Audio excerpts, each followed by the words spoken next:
उत्तर प्रदेश के आजमगढ़ ज़िले के फूलपुर पवई विधानसभा के पूर्व विधायक जी के हम आवास पर हैं और देख लीजिए कड़ाके की ठंड है और तमाम लोग यहाँ बैठे हुए हैं और अलाव का आनंद ले रहे हैं लोग। और हम थोड़ा सा जानकारी लेंगे विधायक जी से कि आगामी जो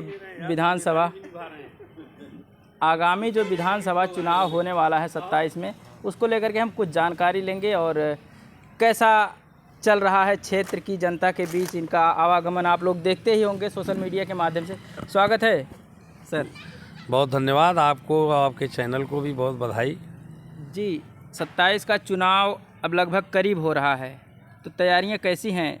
अध्यक्ष जी का आदेश का जो भी आदेश करते हैं, SIR को लेकर के भी आदेश हुआ था उनका, तो क्या चल रहा है उसको लेकर के? देखिए, समाजवादी पार्टी का निर्माण ही पूज्य नेताजी ने इसलिए किया था कि समाज में समतामूलक समाज का निर्माण किया जाए, और उसकी लड़ाई के लिए नेताजी ने ही हम जैसे लाखों कार्यकर्ताओं को तैयार किया हुआ है।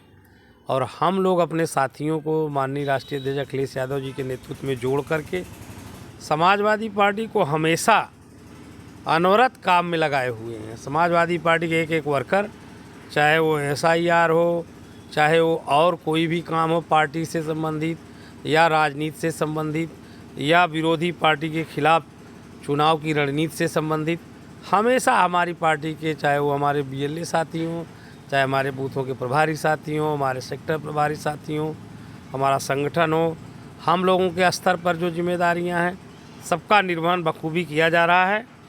और राष्ट्रीय अध्यक्ष जी और राष्ट्रीय अध्यक्ष जी की जो कोर कमेटी है, जो हमारी राष्ट्रीय कैबिनेट है संगठन की, उसकी बैठकें होती रहती हैं, रणनीति बनती रहती है।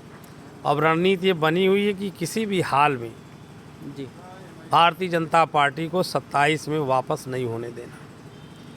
चाहे जो परिस्थितियां बनेंगी, चाहे जितनी मेहनत करना पड़ेगा, चाहे बूथों पर जो भी संघर्ष करना पड़ेगा, समाज में गरीब, कमज़ोर, अक़लियत के लोगों को, बेरोज़गारों को, नौजवानों को, किसानों को, हमारी माताओं बहनों को, जैसे हमारे राष्ट्रीय अध्यक्ष जी ने कहा है कि हमारी सरकार बनेगी तो माताओं बहनों को जो 40,000 रुपया हम देंगे जी।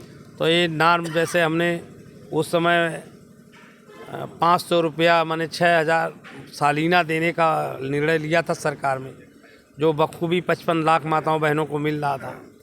लेकिन अब दुर्भाग्य से हमारी सरकार नहीं रही। आज उसी पैसे की पुनरावृत्ति तमाम तरह के स्रोतों में लूट मचा करके भारतीय जनता पार्टी किसान सम्मान निधि के नाम पर उतना ही पैसा दे रही, जितना हम देते थे उससे पहले उतना ही पैसा दे रही है। लेकिन अब उसमें तमाम तरह की लूट मची है। अगर आपकी आमदनी इतनी है तो वापस हो जाएगा, आपने 2 लाख का टर्नओवर कर लिया साल भर में तो आपको वापस हो जाएगा, आप पेंशन होल्डर हैं तो आपका वापस हो जाएगा, अगर आप नहीं कर पाते हैं भूलवश तो आपकी रिकवरी हो जाएगी। ये सब ड्रामा कर रही है। अब ये भाजपा वाले कहते हैं कि बिहार अभी टेलर था, आगे फिल्म जो होगी उत्तर प्रदेश और बंगाल को लेकर के होगी। देखिए, जहाँ तक बिहार का सवाल है, आप भी मीडिया के साथी हैं, आपको भी मालूम था और आप भी यही महसूस करते थे कि कहीं ना कहीं जनमानस इस मूड में है कि इस बार तेजस्वी की सरकार ज़रूर बनेगी। जिस तरह से उन्होंने नौकरियां देने का काम किया था, जिस तरह से उन्होंने नौजवानों को जोड़ने का काम किया था, जिस तरह से उन्होंने संगठन को और इंडिया गठबंधन को लेकर आगे चलने का काम किया था, जिस तरह से उन्होंने प्रत्याशियों का चुनाव किया था, जिस तरह से बड़े नेताओं की रैलियां कराकर एक वातावरण सृजित किया था, ऐसा कतई नहीं मालूम हो रहा था कि स्पष्ट बहुमत की सरकार नहीं बनेगी तो सरकार किसी न किसी तरह बन जाएगी।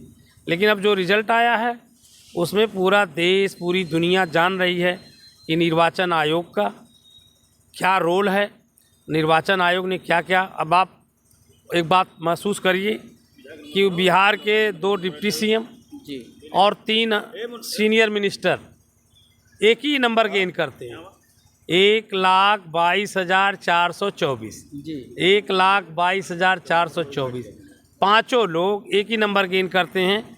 तो इसको आप क्या समझते हैं? क्या ये माने संयोग है? नहीं, ये प्रयोग है। ये प्रयोग है कि श्याम बहादुर की सीट पर इतना वोट कर दो, इनकी सीट पर इतना वोट कर दो। उनकी सीट पे इतना वोट कर दो। अब जैसे मैं आपको उदाहरण दूँ, हमारी सीट की जानकारी मुझे विशेष है तब मैं कह रहा जी हूँ। जी अब करीब 3,36,000 वोट है। अभी SIR का कट कर जो आएगा वो एक अलग विषय हो जाए। अब आपकी 55-60 के बीच पोलिंग होती है। अब 1.25 लाख पोलिंग हो गई, यही ना हुआ? जी जी 1.25 लाख पोलिंग में अगर 1,22,000 मैं पा जाऊंगा तो और पार्टी लड़ती रहे। सही। अगर 1.25 लाख में 1 लाख 1.25 लाख मैं पा गया जी जी तो 50,000 55,000 में अगर एक ही आदमी को सब मिल जाए तो भी मुझसे वो 55,000 वोट से हारा हुआ है। तो ये समझने की बात, कैसे पाए पांचों लोग एक ही नंबर? ये संयोग नहीं, प्रयोग है। ऐसे प्रयोग देश में हो रहे हैं, बिहार में भी हुआ। ये तो 5 मैं आपको एग्जाम्पल बता रहा हूँ। और कुछ लोग कह रहे हैं कि वहाँ पर जो जीत का कारण बना बीजेपी के लिए वो 10,000 रुपये जो कुछ महिलाओं के खाते में भेजे गए। तो ये कारण उससे हटकर नहीं है, निर्वाचन आयोग से। जी भाई निर्वाचन आयोग की ड्यूटी है ना कि चुनाव घोषित हो गया हाँ जी और चुनाव चलता जा रहा है और हर फ्राइडे को 10 लाख 15 लाख 20 लाख हमारी माताओं बहनों के खाते में 10-10 हज़ार रुपया जा रहा है। तो जो आपने बिहार को और जो देश में पहले से देश हमारा अभी संघर्ष कर रहा था तरक्की के लिए, खास करके इकोनॉमिकल तरक्की के लिए, तो अभी बिहार तो उसमें और पीछे गया। और उसमें पीछे जाने के बाद अगर आप महसूस करिए कि एक घर में एक महिला के खाते में 10,000 गया और कहीं 2 महिला घर में गया, तो उन्होंने 1.25 करोड़ हमारी माताओं बहनों के खाते में 10-10 हज़ार रुपया देने का काम किया। और वह चर्चा कम से कम एक महिला ने दूसरे से तीसरे से तो की होगी। जी जी तो उसका चर्चा बना। जो नहीं भी पाया उसने भी सोचा कि कल हमको मिलेगा। और आप जानते होंगे, नहीं जानते तो मैं बता रहा हूँ, उस 10,000 में कंडीशन भी थी कि चुनाव के बाद हम 2 लाख रुपया और देंगे। हाँ, ये ब्रीफिंग मैं उसकी बता रहा हूँ, योजना की, कि चुनाव होने के बाद आप व्यापार करिए शुरू और चुनाव हो जाने दीजिए, उसके बाद 2 लाख रुपया यानी 1,90,000 रुपया हम आपको और देंगे। तो आप समझिए इस तरह, तो हर तरह से जो खेल हुआ उससे परिणाम वहाँ आया और वह पूरा देश और पूरी दुनिया और जो निष्पक्ष आपके विभागीय लोग कहिए, मीडिया के साथी हैं, वो भी चिल्ला रहे हैं। तो हम लोग अपने राष्ट्रीय अध्यक्ष जी के नेतृत्व में जो उन्होंने हम लोगों की क्लास ली है, जो हम लोगों की ट्रेनिंग की है, उस पर हम लोग मुस्तैद हैं। बिहार वाली बात यहाँ नहीं होने देंगे। अब रही बात ये कि कुछ बहुत बड़े स्तर पर होगा तो जन आंदोलन चला करके सड़कों पे, जी लोहिया जी कहते थे कि जब सड़कें सूनी हो जाती हैं तो संसद आवारा हो जाती है। तो जो सूनापन आया है इसको हमारे राष्ट्रीय अध्यक्ष जी ने प्लानिंग की है, इसको दूर किया जाएगा और लोगों में जागरण किया जाएगा। लोगों तक पहुंचकर सारी सच्चाई बताई जाएगी कि 5 किलो अनाज दे करके आपका क्या क्या लूटा जा रहा है। अभी आपकी लेखपाल की भर्ती आई, 700 के करीब लेखपाल आरक्षण से काट दिए गए। 69,000 की पैरवी नहीं हो रही सुप्रीम कोर्ट में। यूनिवर्सिटियों में जो भी नियुक्तियां हो रही हैं आपका कहीं पता नहीं है। छोटी छोटी वैकेंसी में भी आपका पता नहीं है। आउटसोर्सिंग ला करके रख दिया, आप कुछ कह ही नहीं सकते। अब कंपनियां जिनको आउटसोर्सिंग का जिम्मा दिए हैं, जो कहा जाता है लिस्ट जो दी जाती है, उन्हीं को वो मंगवाते हैं विभाग से। तो किसी भी सूरत में हम लोग तैयार हैं और साथियों को लेकर के आगे संघर्ष जारी किया जाएगा और तेज़ी लाई जाएगी। SIR पे भी लड़ा जा रहा है, मेहनत की जा रही है, बूथों पर काम किए जा रहे हैं। अब इस कड़ाके की ठंड में हम लोग देखिए काम कर रहे हैं, अब फिर निकल रहे हैं। तो निश्चित ही भाजपा को रोका जाएगा। और ऊपर की राजनीति तो आप देख ही रहे हैं, जो राष्ट्रीय अध्यक्ष जी की पीड़ा है आप देख रहे हैं सोशल मीडिया पे कि स्वजाति लोगों को कोई सज़ा नहीं। अभी तो कुटुंब के नाम पर एक 5 स्टार होटल में मीटिंग हुई उनके स्वजाति विधायकों की, कोई आरोप नहीं लगा। और आज अगर हमारे जो है ब्राह्मण साथी MLA जो भी हैं उनके साथ, उन लोगों ने एक बैठक कर ली। वो कह रहे हैं, सफाई दे रहे हैं कि हम तो अपने बिरादरी की हित की बात कर रहे थे, कोई राजनीतिक बात नहीं कर रहे। आज उनको नोटिस जारी है, वर्बल उनको धमकियां दी जा रही कि टिकट नहीं दिया जाएगा, ऐसी मीटिंग हुई तो खैरियत नहीं है। तो मैं ये कहना चाहता हूं कि जिनको प्रदेश अध्यक्ष बनाया गया है उनको भी तो जाति के ही आधार पर बनाया गया है। जी वोटों का संकलन करने के लिए तो बनाया गया है। एक विशेष जात की, कुर्मी जात के होने के नाते मैं साफ साफ कहता हूँ, वोटों का समन्वय करने के लिए, वोटों को समेकित करने के लिए कि हाँ इस बिरादरी का भी वोट हम समेकित करेंगे, भारतीय जनता पार्टी ने तो इसीलिए बनाए।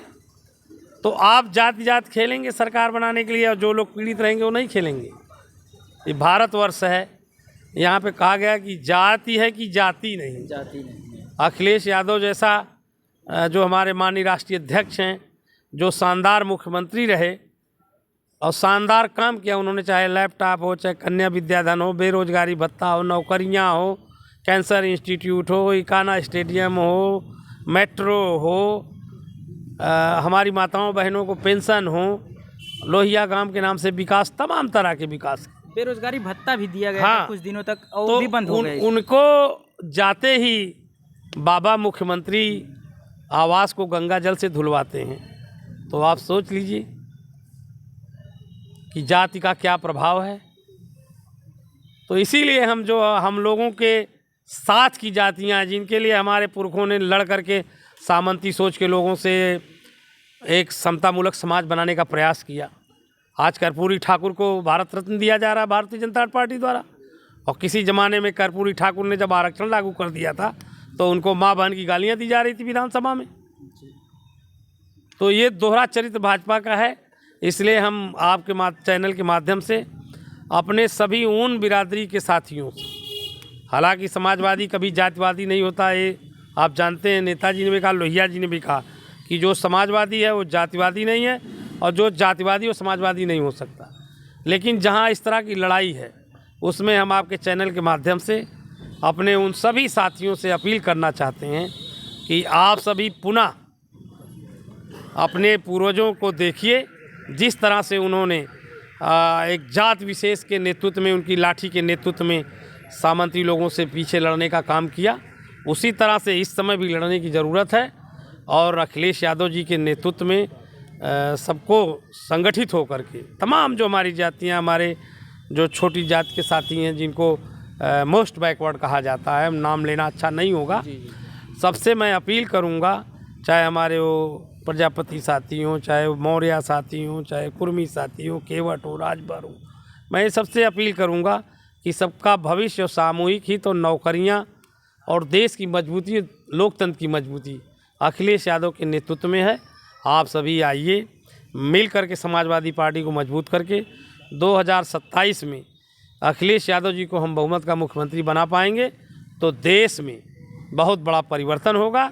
और मुझे पूरा विश्वास है कि भारतीय जनता पार्टी की बैसाखी से टिकी केंद्र की सरकार धराशायी हो जाएगी और पुनः समतामूलक समाज का निर्माण होगा और इंडिया गठबंधन की सरकार बनेगी और फिर से देश में सामाजिक समरसता आएगी, शांति आएगी, तरक्की आएगी, लोगों को नौकरियां मिलेंगी, लोगों को उनका हक हिस्सा मिलेगा, देश मजबूती की तरफ बढ़ेगा। नव वर्ष आ गया है, इसके उपलक्ष्य में देशवासियों को क्या कहना चाहेंगे? नव वर्ष में मैं देशवासियों को बहुत बहुत बधाई देते हुए ये अपील करना चाहता हूँ कि इसी संघर्ष में एक मुट्ठी देश के लिए सोचकर चलने का काम है।